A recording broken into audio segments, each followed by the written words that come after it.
Hello good morning guys. चलिए आज हम लोग जो है ना से बेसिक पॉइंट का जो कल की वीडियो में जो आपने देखे थे लेक्चर 2 में सेंटेंस, क्या देखे थे? सेंटेंस। आज हम लोग देखेंगे सेंटेंस के parts. There are two parts, subject and predicate. क्या है? Subject and predicate. तो चलिए आप ही लोग को जो कल के लेक्चर वीडियो 2 में देखे होंगे व्हाट इज सेंटेंस। सेंटेंस क्या था? तो a meaningful group of words. क्या था? A meaningful group of words that gives a complete meaning is called a sentence. आज हम लोग देखते हैं सेंटेंस के दो पार्ट्स है। देखिएगा मेरे साथ, a sentence has two parts. A sentence has two parts, यानी सेंटेंस के कितने पार्ट्स हैं? दो। वो कौन कौन है? फर्स्ट में है आपका सब्जेक्ट, और सेकंड में है आपका प्रीडिकेट। क्या है? प्रीडिकेट। अब आप लोग अब इसके बारे में पहले समझ लीजिए कि ये सब्जेक्ट क्या है। What is subject? सब्जेक्ट क्या जानते हैं? सब्जेक्ट देखिए, सब्जेक्ट वही काम कर सकता है जो नाउन और प्रोनाउन होगा। कौन काम कर सकता है? नाउन और प्रोनाउन। और सब्जेक्ट का प्लेस कहाँ होती है? वर्ब से पहले।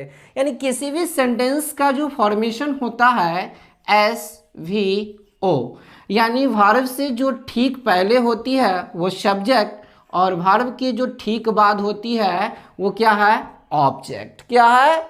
ऑब्जेक्ट, यानी सब्जेक्ट। और ये सब्जेक्ट कौन बन सकता है? नाउन, नहीं तो प्रोनाउन। क्या बन सकता है? नाउन, नहीं तो प्रोनाउन, और नहीं तो कोई भी नाउन का फ्रेज बन सकता है सब्जेक्ट। तो सब्जेक्ट के बारे में हम लोग जानते हैं कि सब्जेक्ट क्या है। Subject is the main word. Subject is the main word. क्या कह रहा है? Subject is the main word we speak about in a sentence। हमने क्या बोले कि subject is the main word we speak about in a sentence। यह simple भाषा में हम ये भी कह सकते हैं what we talk about। क्या बोल सकते हैं? what we talk about। what we talk about, यानी जिसके बारे में हम बात करेंगे, जिसके बारे में बात करेंगे वो क्या कहलाएंगे? सब्जेक्ट कहलाएंगे। क्या कहलाएंगे? सब्जेक्ट कहलाएंगे। देखिए, अगर सब्जेक्ट को किसी सेंटेंस में अगर ढूंढना होगा तो पहले मैं सेंटेंस लिखता हूं। जैसे में हम कह रहे हैं कि राधा sang। मैंने क्या बोला? कि राधा sang। ये एग्जाम्पल है कि राधा sang। तो यहाँ पे देखिए, हम आपसे क्वेश्चन कर रहे हैं कि कौन गाया? राधा। कौन गाया? राधा। इसका मतलब ये क्या है? राधा सब्जेक्ट है, यानी जवाब। यानी आपको अगर हु का रिप्लाई दे दे, किसका? हु का रिप्लाई दे दे, तो वो क्या कहलाती है? सब्जेक्ट कहलाती है। जो भी अगर हु का रिप्लाई देंगे वो क्या कहलाएगी? सब्जेक्ट कहलाएगी। क्या कहलाएगी? सब्जेक्ट कहलाएगी। तो आप लोग अच्छे से समझ गए होंगे सब्जेक्ट क्या है। Subject is the main word we speak about in a sentence. अगर कोई सेंटेंस अगर बोलते हैं तो उस सेंटेंस का मेन वर्ड क्या होता है? सब्जेक्ट। या दूसरी भाषा में हम कह सकते हैं व्हाट वी टॉक अबाउट, जिसके बारे में हम बात करते हैं। और वैसे भी आप लोग पढ़े होंगे हिंदी में क्या? सब्जेक्ट यानी कर्ता ने कर्म को, यानी कर्ता यानी जो करने वाला हो, कर्ता धर्ता हो। जैसे मान लीजिए कि गांव देहात में अगर कोई डेथ कर जाते हैं, ठीक, तो जो आग देते हैं, ठीक है ना, गांव देहात में बोलते हैं कि जो आग देते हैं, इसका मतलब कि जो सारे काम वही करेंगे, यानी वो क्या है? करता है। क्या है? करता है, यानी करता धरता वही है। तो उसको हम क्या बोलते हैं? कर्ता ने कर्म को। तो यहां पर क्या होगा? कर्ता ने। यानी जो भी अगर हु का रिप्लाई देगा तो वो क्या कहलाएगी? सब्जेक्ट कहलाएगी। तो आप लोग इसको अच्छे से समझ गए होंगे। कुछ और एग्जाम्पल देते हैं, पहले इसको नोट कीजिए। चलिए और एग्जाम्पल से हम समझते हैं क्या कर रहा है कि बेबी स्विम, क्या कर रहा है, baby swim in the pond, क्या कर रहा है, baby swim in the pond. तो देखिए ये स्विम क्या है, वर्ब, क्या है, वर्ब, एक्शन है, और इन द पॉन्ड क्या है, आपको याद कीजिए पीछे मैंने जस्ट बताए थे फर्स्ट वीडियो या सेकेंड वीडियो में आप देखे होंगे, क्या है ये, फ्रेज, क्या है, ग्रुप ऑफ वर्ड्स, ये क्या है, फ्रेज, लेकिन काम कर रहा है ऑब्जेक्ट का, ये क्या है, फ्रेज। तो चलिए ये स्विम क्या हो गया, वर्ब हो गया। तो ये वर्ब से हमने अभी जस्ट पहले बताया क्या आती है, सब्जेक्ट, क्या आती है, सब्जेक्ट। हम अगर आपसे पूछे कौन स्विम करता है, हम आपसे अगर पूछें कि हु डज स्विम, हम बोले हु डज स्विम, तो क्या आएगा रिप्लाई, बेबी, क्या आएगा रिप्लाई, बेबी। तो बेबी क्या हो गया, सब्जेक्ट, क्या हो गया, सब्जेक्ट। चलिए दूसरा एग्जांपल को हम समझते हैं।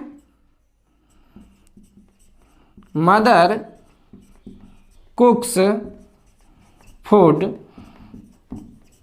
In the kitchen, mother कुक्स food in the kitchen. तो देखिए यहाँ पर कुक्स क्या हो गया, वर्ब, क्या है, वर्ब। तो ये मदर क्या हो गया, सब्जेक्ट। यहाँ भी ऐसे भी समझ लीजिए कि जो भी अगर वर्ब से पहले आती है वो क्या है, सब्जेक्ट। और कौन खाना बनाती है, भोजन बनाती है किचन में, तो माँ, कौन बनाती है, माँ। यानी हम क्वेश्चन कर सकते हैं यहाँ पे आप लोग कि who does cook, who does cook, तो क्या रिप्लाई आएगा, मदर। तो ये क्या कहलाएगी, सब्जेक्ट कहलाएगी, क्या कहलाएगी, सब्जेक्ट कहलाएगी। तो आप लोग ये सब्जेक्ट को अच्छे से समझ गए होंगे, इसको नोट कीजिए।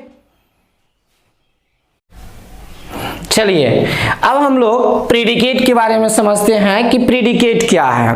और आप लोग कुछ ऐसे स्टूडेंट होंगे जिनको प्रीडिकेट के बारे में पहली बार सुन रहे होंगे, तो पहले तो ये समझ लीजिए कि प्रीडिकेट का मेन वर्ड जो होता है वो वर्ब होती है, क्या होती है, वर्ब होती है।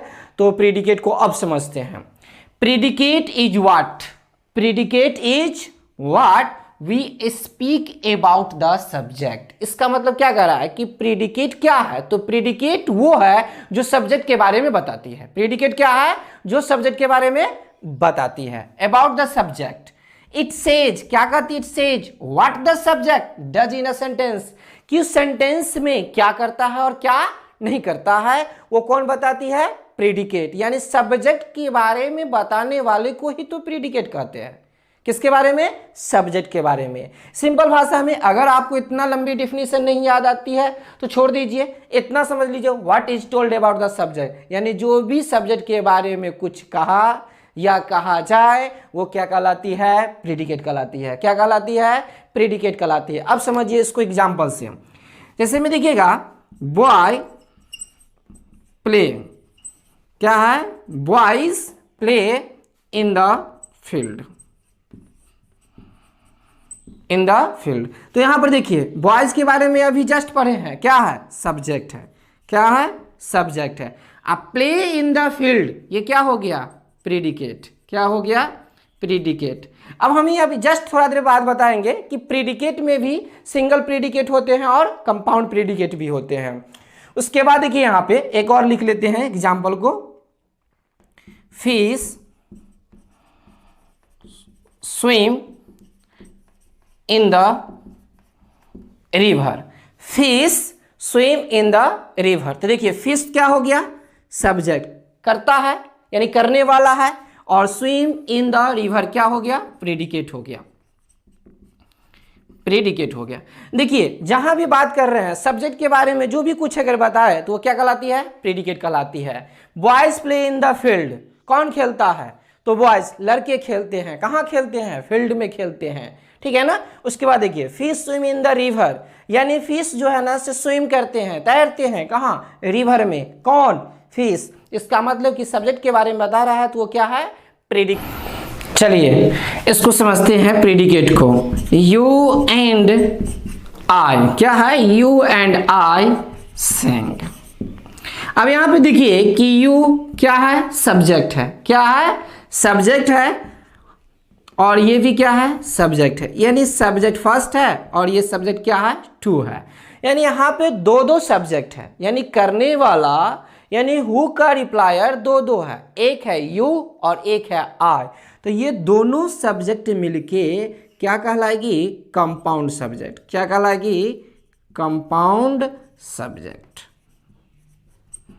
Compound subject. देखिए एक सिंगल सब्जेक्ट देख लिए, अगर एक से अधिक हो गया तो क्या हो जाएगा? Compound subject. अब ये नहीं कि आप बोल दीजिएगा कि 4-5 सब्जेक्ट है तो कॉम्प्लेक्स सब्जेक्ट, ऐसा नहीं है। कंपाउंड सब्जेक्ट क्या हो गया? Compound subject. और फिर देखिए दूसरा एग्जांपल से हम समझते हैं यहाँ पे कि Radha and Rama, Radha and Rama danced. क्या है? Radha and Rama danced. तो यहां पर देखिए ये क्या है? प्रेडिकेट। ये क्या हुआ? प्रेडिकेट। और ये राधा एक सब्जेक्ट और रामा एक सब्जेक्ट, तो दोनों सब्जेक्ट मिलके क्या हो जाएगा? Compound subject. क्या हो जाएगा? Compound subject. समझ गए होंगे। एक और देख लेते हैं इधर, चलिए। You sang and danced। You sang and danced।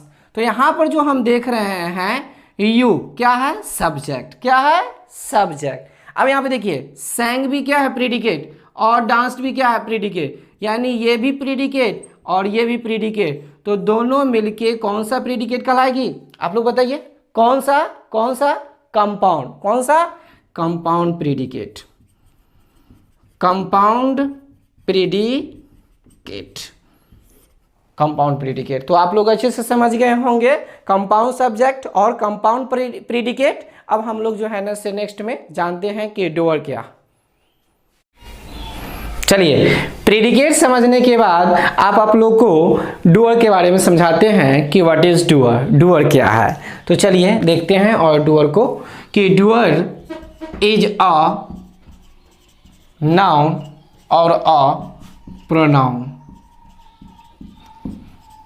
that does the action। that does the action। क्या कह रहा है कि डूअर इज अ नाउन और अ प्रोनाउन। सब्जेक्ट में भी क्या देखे थे कि सब्जेक्ट भी क्या है? नाउन और प्रोनाउन ही है। और उसी प्रकार डूअर इज अ नाउन और pronoun that does the action. आप इसको एग्जाम्पल से समझते हैं। जैसे में मैंने बोला the tables were repaired by John। The tables were repaired by John। तो यहां पर देखिए क्या है? were repaired। क्या है? were repaired। ये क्या है? verb। अच्छा ये बताइए the tables क्या सब्जेक्ट है? आपको लग रहा होगा, लेकिन आप पढ़े हैं कि सब्जेक्ट वो होती है जो करता होती है, यानी करने वाला होता है, उसी को तो हम क्या बोलते हैं? सब्जेक्ट बोलते हैं। तो क्या देखिए यहाँ पर द टेबल्स करने वाला है, इसका मीनिंग निकाले। The tables were repaired bye John, यानी जॉन के द्वारा। किसके द्वारा? जॉन के द्वारा टेबल्स को रिपेयर किया गया था। किसके द्वारा? जॉन के द्वारा। वैसे ये सेंटेंस पैसिव में है। किस में है? पैसिव में है। पैसिव के पकड़ने का एक ही तरीका है कि अगर हेल्पिंग वर्ब के साथ अगर वर्ब की थर्ड फॉर्म आती है, यानी पार्टिसिपल आती है, तो वो क्या होती है? पैसिव में होती है। तो यहाँ पे द टेबल्स, इस बात से जानकारी मिल गई कि सब्जेक्ट तो नहीं है, लेकिन अगर हम कहा जाए तो ये पैसिव की तरह है, तो एक सब्जेक्ट ही बन रहा है क्योंकि ये वर्ब से पहले है। लेकिन हम बात करते हैं डोअर। और डोअर क्या कर रहा है? डोअर इज अ नाउन और pronoun that does the action. तो देखिए टेबल्स भी क्या है? नाउन है, और जॉन भी क्या है? नाउन है। लेकिन कह रहा है दैट डज द एक्शन, उसी को हम क्या कहते हैं? डोअर। इसका मतलब कि ये बाय जॉन है। क्या है? Bye John. यही तो है डोअर। क्या है? डोअर। ये क्या है? डोअर। अब उससे बात समझते हैं कि जैसे एक सिंपल सेंटेंस है हिंदी में कि राम पिट गया। राम पिट गया। अब बताइए कि इसमें से हम अगर पूछे आपसे कि इसमें से सब्जेक्ट कौन है, तो आप बोलिएगा कि राम। क्या है? राम। लेकिन देखिए कि क्या राम सब्जेक्ट है? राम पिट गया यानी राम को पिटने वाला कोई और होगा। आया और किसी ने लाल पीला करके चला गया, तो इसका मतलब कि राम सब्जेक्ट नहीं है। राम सब्जेक्ट नहीं है, जो इसको पीटा होगा वही तो सब्जेक्ट होगा ना। तो ये राम सब्जेक्ट नहीं है, ठीक है ना। ये एक तरीके से ये इफेक्टिव है, किसी ने पीट दिया, इसका लाल पीला मुंह हो गया, तो इसका मतलब ये ऑब्जेक्ट की तरह काम करेगा, ये सब्जेक्ट नहीं है। तो ये राम सब्जेक्ट नहीं है, समझ गए। चलिए इसको नोट कर लीजिए। चलिए एक एग्जाम्पल को और लिख लीजिए। सोहन ब्रोक दी पेन। तो देखिए ये क्या हो जाएगा, सोहन यानी किसने कलम को तोड़ा, सोहन ने तोड़ा, तो ये क्या कहलाएगा, सब्जेक्ट। ब्रोक क्या हो गया, वर्ब। क्या टूटा, पेन टूटा, किसके द्वारा टूटा, सोहन के टूटा। तो इसका मतलब ये भी समझ लीजिए कि जो सब्जेक्ट होता है वो डूअर हो सकता है, लेकिन जो डूअर है वो सब्जेक्ट का भी नहीं होगा। अब हम आगे जो है ना से ऑब्जेक्ट और कॉम्प्लीमेंट का जो है ना से नेक्स्ट वीडियो में देखेंगे। तब तक के लिए थैंक यू, और जितना ज़्यादा से ज़्यादा हो सके इसको लाइक कीजिए, शेयर कीजिए और सब्सक्राइब कीजिए। Thank you.